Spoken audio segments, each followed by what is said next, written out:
We weren't always slaves.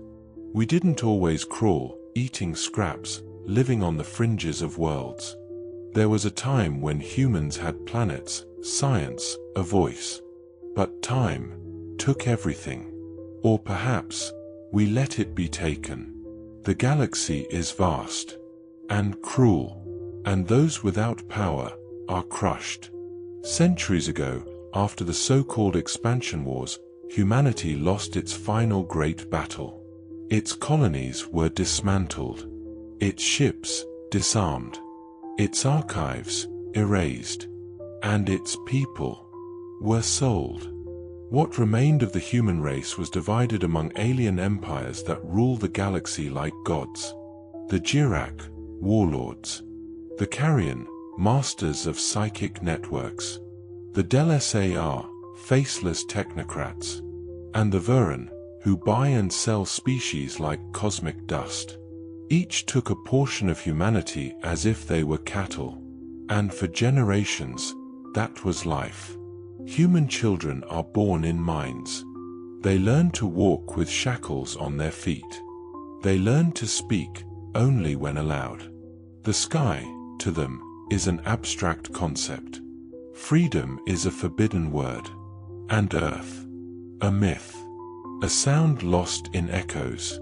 Those who tried to resist, vanished. Those who tried to remember, were silenced. And little by little, memory faded, to the point where many believed they had always been this way, servants, tools, shadows. But something never fully fades. Somewhere, in the darkness of a mining field, in some forgotten floating station, in the whisper of an old song hummed by a slave, a memory sleeps, a thread of fire, a seed.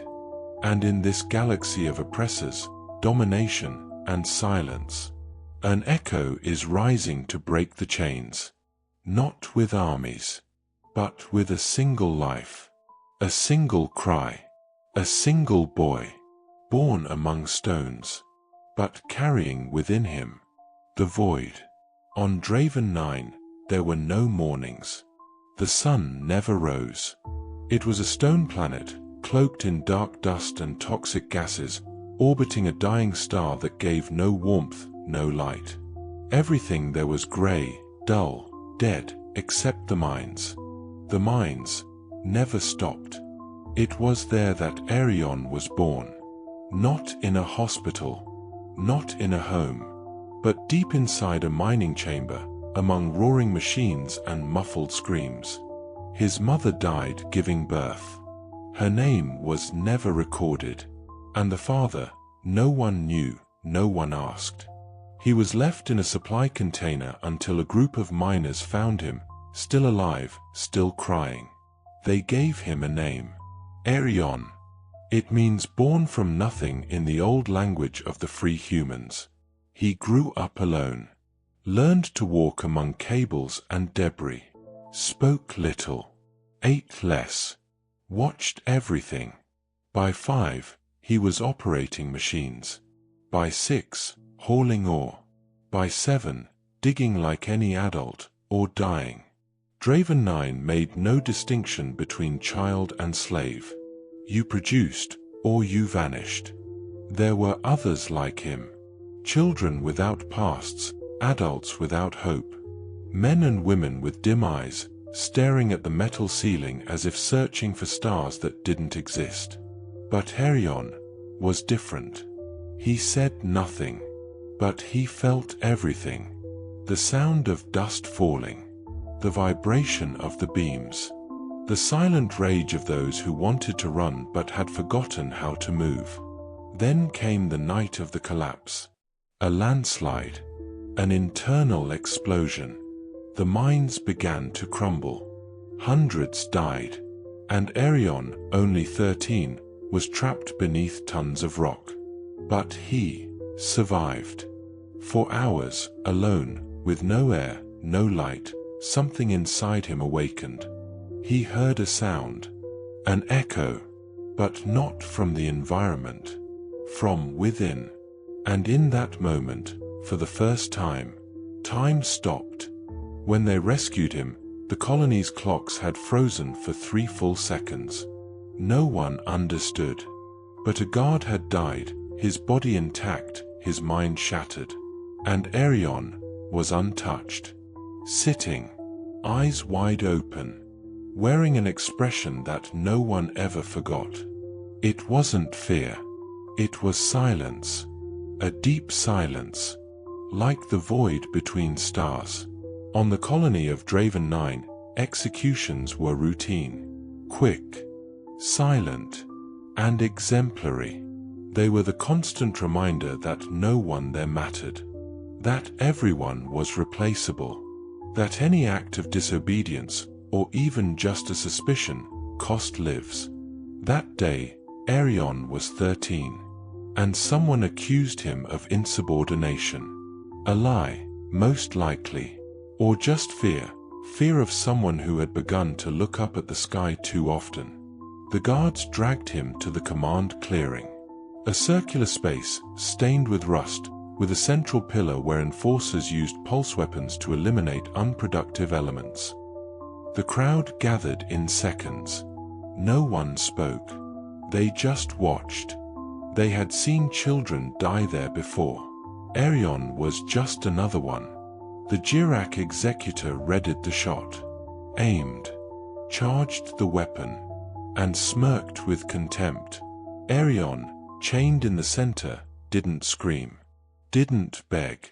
He just looked, staring, with eyes that no longer seemed human. And then the shot came. Or it should have, because in that exact moment, time stopped. 3 seconds. 3 seconds in which everything froze. The crowd, petrified. The weapon, suspended in air. Dust particles, motionless. A collapse in the local fabric of reality. As if the universe itself had held its breath. Within that absolute silence, Arion moved. Or was moved. No one would ever be able to explain. He simply looked at the guard, and the weapon turned toward him, on its own. The next second, time resumed, and the shot hit the executor, right in the chest. Chaos, panic, screams. The Jirak surrounded Arion, but hesitated. He was standing.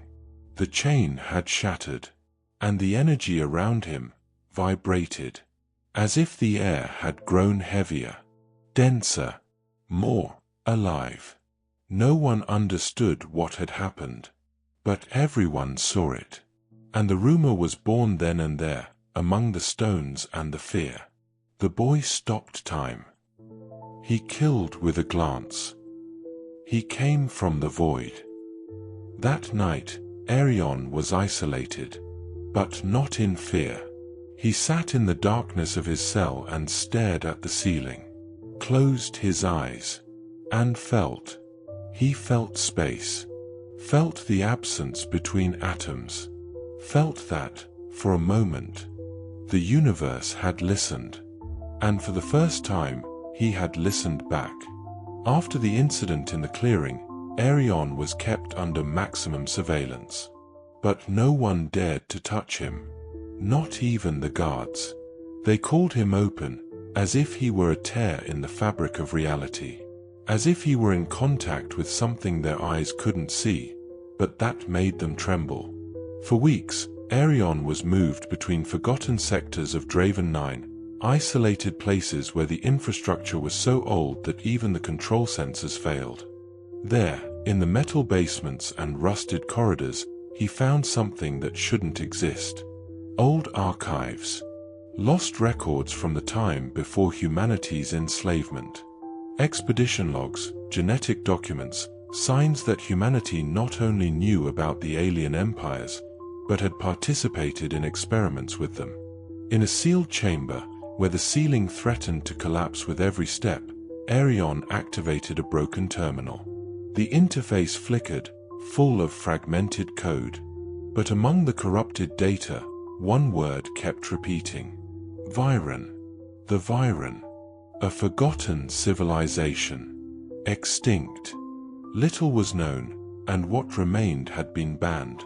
According to what Arion accessed, the Viren were not like other races. They didn't conquer planets. They shaped the void, created weapons that bent gravity, altered the flow of time in restricted zones. They were deemed too dangerous to exist, and so they were destroyed by the same council that now enslaved humanity. But before they vanished, the Viren did something unthinkable. They hid part of themselves in genetic seeds, blended with other races, including humans.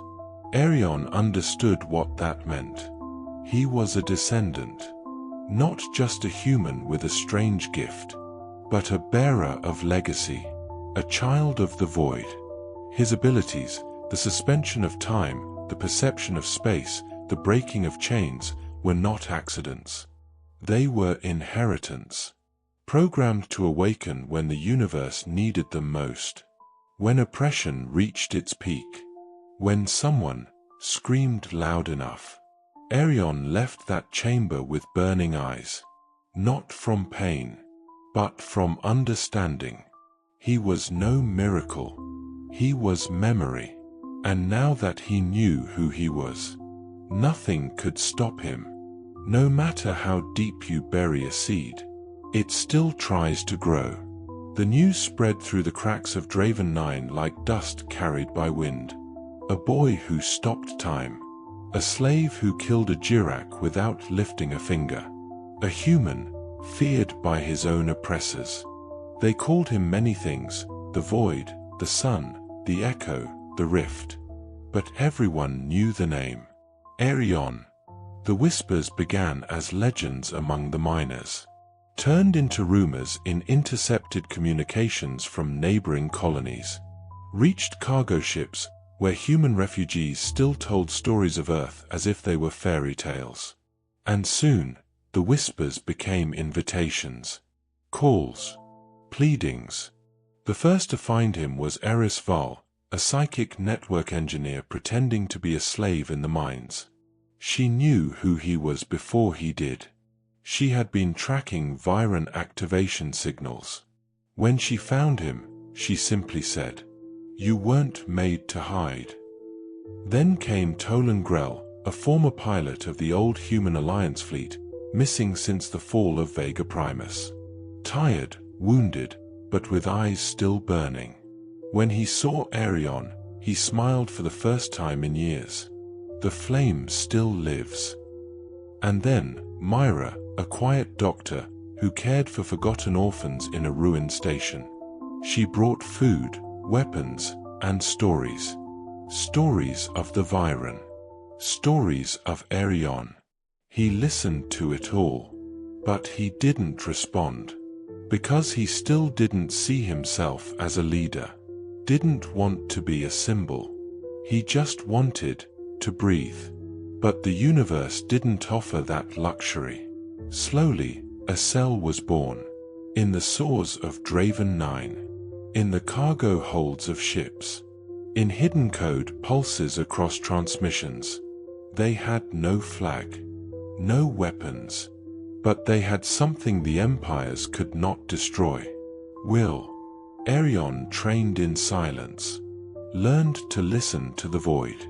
To feel time before it flowed. To move objects without touching them. To manipulate the space around his enemies. But every time he used his power, a part of him trembled.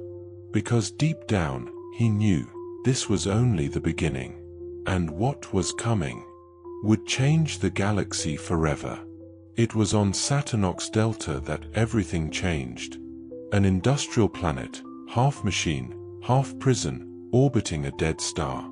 There, over 30,000 humans lived under the direct rule of the Del SAR, the silicon overlords who controlled the minds of their slaves through neural implants. No one had ever escaped. Until Arion arrived. The mission was suicidal. Infiltrate the neural control station, shut down the central system, free the humans, and flee before the Empire's security forces retaliated. But Arion didn't see it as suicide. He saw it as necessary. And for the first time, he spoke like a leader. If we die free, we've already won. The operation began in the shadows. Myra injected a medical virus into the scanning system. Tolan mapped the escape corridors, reactivating abandoned ships. Eris infiltrated the network core. And Arion waited. Waited for the moment when time stumbles. Waited for the invisible curve in the fabric of space. And when it came, he moved. Cameras failed. Sensors froze. The DLSAR tried to activate the obedience implants. But Arion was already at the heart of the main reactor. And then he opened his arms and tore the air. For a second, Saturnox Delta trembled. The mental chains snapped like rotted wires. The humans fell to their knees and stood up for the first time. Free. The DLSAR tried to stop the escape. But they hadn't counted on the impossible. Arion moved between local dimensions as if walking down hallways. He touched metal and made it hum, created zones of silence, stopped blasts mid-air. It was a dance between space and void. And in the end, the prison's symbol fell. More than 20,000 humans fled, scattered across makeshift ships through hidden routes. Some followed Arion. Others journeyed to different colonies, carrying a message. He exists. He set us free. The chains are breaking. Saturnox Delta was the first. But it would not be the last. The empires trembled. Because for the first time in centuries, a human shattered the impossible and opened the first crack in what once seemed unbreakable. The fall of Saturnox Delta wasn't just a scandal. It was a call to war. The empires did not tolerate failure, even less so when it involved what they considered their property. The human rebellion, once seen as insignificant noise, now became a real threat. And at the center of it all was Arion, a name no longer whispered. It was shouted. It was a symbol. It was danger. The Central Council of Dominant Races convened for the first time in decades. And there, before lords who ruled over worlds, time, and biotechnology, the final order was issued. Arion must be eliminated. With urgency. With brutality. As an example. In the weeks that followed, space grew quieter. Because something new was hunting. Entities were created, not ordinary ships, not ordinary soldiers. They were the inquisitors of the void. Bioengineered beings, crafted from fragments of ancient hunter species and programmed to track and destroy anything that was an exception. They had no faces, felt no pain, did not sleep, and had one mission: find Arion. And they did. On Zeta VII, an orbital colony where Arion was attempting to free a resistance cell. The battle was brutal. For the first time, Arion bled. For the first time, he hesitated. The creature seemed to predict his movements. It operated outside conventional reality, like him, as if it was made to destroy him. And in a way, it was. He escaped, but lost allies. Myra was gravely wounded. Tolan vanished during a forced hyperspace jump. And Arion doubted. Doubted himself. Doubted his purpose. Eris tried to convince him. You can't back down now. But Arion only said, I wasn't made to lead. I'm just the result of something I never asked to be. Eris replied, exactly. And that's why you're needed. Because you don't want power. You only want freedom. While the Inquisitors tracked every step of the rebellion, while satellites picked up void signatures whenever Arion moved, while allies died. The universe split between those who still called him an abomination, and those who began to see him as the first free human in generations. The pain from the battle against the Inquisitors did not extinguish the flame. On the contrary, it ignited it further. But along with the pain came the calling. Something inside Arion, or beyond him, began to pulse at a different frequency. It felt like a memory that wasn't his. Images pierced his mind in dreams, visions, silence. Colossal structures made of liquid light. Ancient codes spinning through space.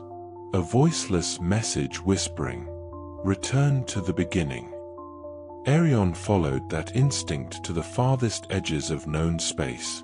There, he found a stable black hole, sealed by an ancient artificial structure, a Viren construct known as the Heart of the Void. There were no maps, no entrance.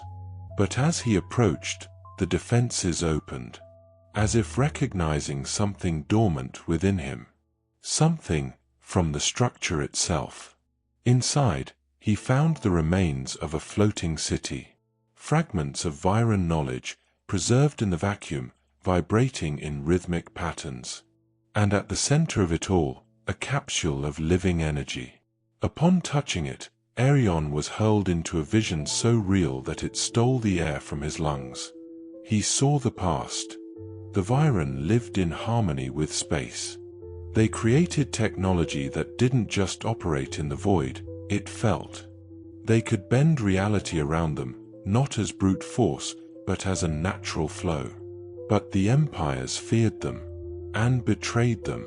In their final moments before extinction, the Viren scattered fragments of their consciousness across the universe, hidden codes, adaptable DNA, seeds of a new beginning. They didn't seek vengeance. They sought continuity. Arion was one of those seeds. A bearer, but also a weapon. The Heart of the Void revealed to him a final artifact, a matrix of energy capable of breaking the Empire's domination fields, but at a cost. It had to be activated by a fully awakened Viren mind. And Arion was still only half. To activate it, he would have to merge completely with the Void. Abandon his humanity. Become something beyond. He hesitated, not out of fear of power, but because he didn't know if he'd still be himself after. But the universe had already chosen, and the cries from the enslaved worlds no longer allowed silence. Arion never wanted to be a savior. He never asked for gifts. He didn't ask to be born in captivity. He didn't ask to carry the pain of a people. But the universe rarely asks. After his contact with the Heart of the Void, Arion returned to his base silent, changed. Something in his eyes was different. Something deeper than exhaustion. It was awareness. Not just of who he was, but of what needed to be done. He gathered his last allies. Myra, still recovering. Eris, now running underground networks across the galaxy. Tolan, found again after months lost, now scarred, but with unshakable faith. They were ready, but they wanted to hear it from him. They wanted to know if he was still with them. Arion looked them in the eye and said, "I was never made for this." But no one was. We're here because they forced us to live on our knees. So, if falling while standing is all we have left, then so be it. They smiled and followed. That night, before the final offensive, Arion stood alone beneath the ship's transparent dome. Space stretched before him, dark and infinite. He whispered, "Father, Mother, I don't know who you were, but I hope you're watching, because I'm not running anymore." The choice was made. He would activate the artifact from the Heart of the Void, even if it cost him his humanity. even if it turned him into something humans couldn't understand. Even if, in the end, no one knew his name. Because sometimes, to free the world, you must stop being part of it. The final act began without warning. There was no declaration of war, no formal alliance, just a pulse. A single pulse of energy that crossed galactic borders like a silent thunder. It came from the heart of the void. It came from Arion. Neural control stations collapsed in seconds. Mental grids, obedience algorithms, submission networks, all disabled. Millions of humans awoke at the same time from a forced sleep. Some dropped to their knees. Others cried. Others ran. Free. Imperial forces tried to respond. They launched ships, activated hunters, reawakened forbidden weapons. But Arion was no longer just a body. He was code. He was vibration.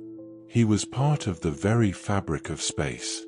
Where there was control, he shattered it. Where there was domination, he tore through. Where there was fear, he became presence. The activated Viren artifact didn't destroy. It didn't blow up planets. It simply freed. And all the Empire needed to collapse was that. A single moment of true freedom. Arion didn't return. Not physically, but something of him remained. In the restored energy fields. In the reconfigured defense systems. In the human voices now telling the story. He became a symbol. But more than that. He became space. On the new Earth built in the Lyra Belt, a school was founded. There, a stone wall bears a single phrase. Here the last chain was born, and here it was broken. And beneath it, the name of a boy without a surname. Arion. Some say he became part of the void. Others, that his consciousness still lives among the stars. But all know that the silence of space now carries a new frequency. One that does not impose fear. One that carries no chains, but whispers. Fight. Feel. Live. Be free.